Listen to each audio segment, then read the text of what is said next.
Hello friends, welcome back to Quick Poetry Knowledge. This is Mehjabin Hussain and today I'm going to explain the next part of the poem Porphyria's Lover, which was composed by Robert Browning. So in my previous two videos I have already explained quite a bit about Porphyria's Lover. So if you have not followed those videos, please check them out. In the description box I have attached a link, and now we'll continue with the remaining part of the poem. Be sure I looked up at her eyes, happy and proud, at last I knew Porphyria worshipped me. So here the lover says, be sure. He's addressing the silent listener, and he's saying that of one thing be sure. At that moment when Porphyria murmured about her feelings of love and affection for me, I looked straight into her eyes and I could see that she was happy. She was happily in love with me, and at the same time she was feeling proud. And she was feeling proud of her relationship with me. At last I knew Porphyria worshipped me, and he could also understand for the first time that Porphyria held him in high esteem. She had great regards for him. She respected him a lot. Surprise made my heart swell, and this was a kind of surprise to him. Why it was a surprise? Because on the previous occasions when he met Porphyria, he somehow got the feeling that she was maybe a little embarrassed about her connection with him. But now on this occasion, when she started talking about her love, he could see that love reflected in her eyes. And as a result, his heart swelled with emotion, with happiness. And still it grew, and that happiness seemed to grow while I debated what to do. And at the same time, he started wondering as to what he should do, because Porphyria had come to meet him with the objective of giving in to him, of surrendering him, getting close to him, becoming intimate with him, and he was not sure about what he should do.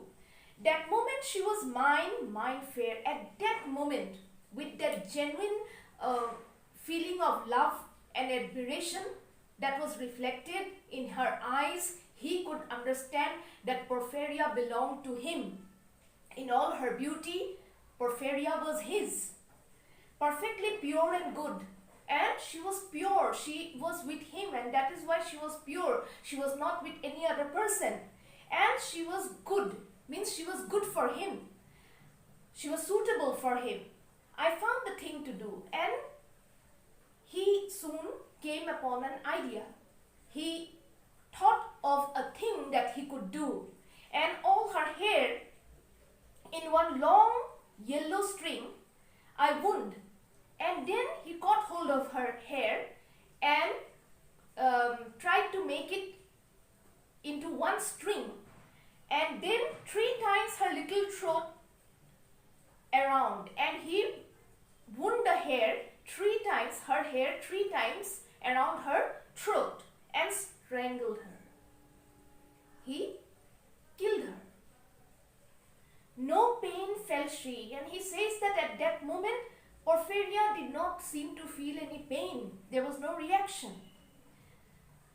I am quite sure she felt no pain, and he says that she went away instantly without feeling any pain. About this he was sure. As a shut bud that holds a bee, I warily opened her lids again. And just as a shut flower bud holds a bee inside it, similarly, he compares Porphyria's eyelids to a shut bud. So this is a shut flower bud. So this is a simile here.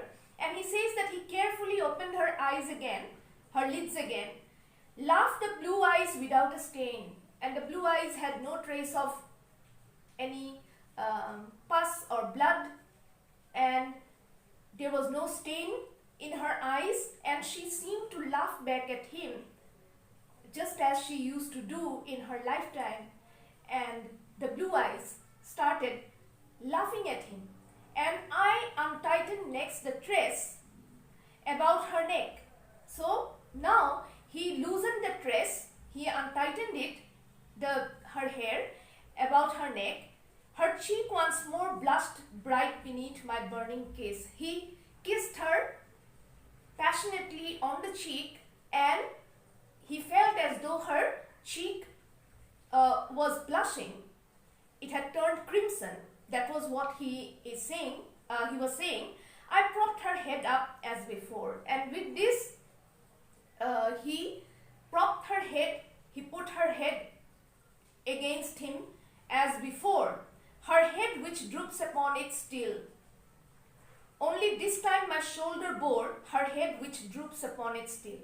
But this time he says that his shoulder carried her head, and that head was drooping upon his shoulder still at that moment while he was sitting with her.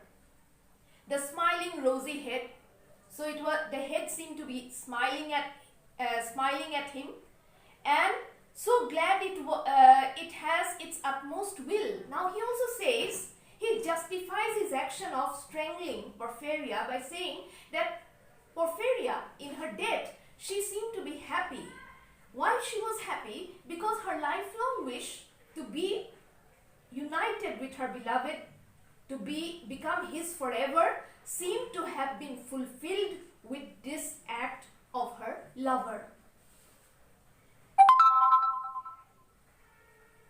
That all it scorned at once it is fled. And Porphyria seemed to be happy that all that she had hated, all those obstacles, all those hindrances that had stood between her and her beloved, had all gone, have all melted, and she was happy. And its love am gained instead. And instead, with the disappearance of those hurdles and obstacles in her path, she had gained her lover forever. And that is why Porphyria seemed to be happy. Her face was smiling. This is what he claims to have seen. Porphyria's love, she guessed not how her darling one wish would be heard. And he also says that Porphyria in her lifetime, she may not have thought even once, the thought might not have crossed her mind even once, that how her most cherished desire of becoming united with her beloved forever would get fulfilled in this particular way. And thus we sit together now, and in this way, that whole night, that stormy night, the lover and the dead woman Porphyria, they sat together, and all night long we have not stirred, that they have not moved, both the living and the dead, and yet God has not said a word. And he says that God seems to be happy. God seems to feel that what I have done is right, because God has not said a word. If what I have done was wrong, then God might have punished me, or God might have sent some kind of signal that that my act was wrong. But God has not said a word, and the silence of God gives him the feeling that what he has done is perhaps right. So with this, I come to the end of this explanation. Consider subscribing to this channel if you appreciate this kind of content, and I'll see you soon. Bye.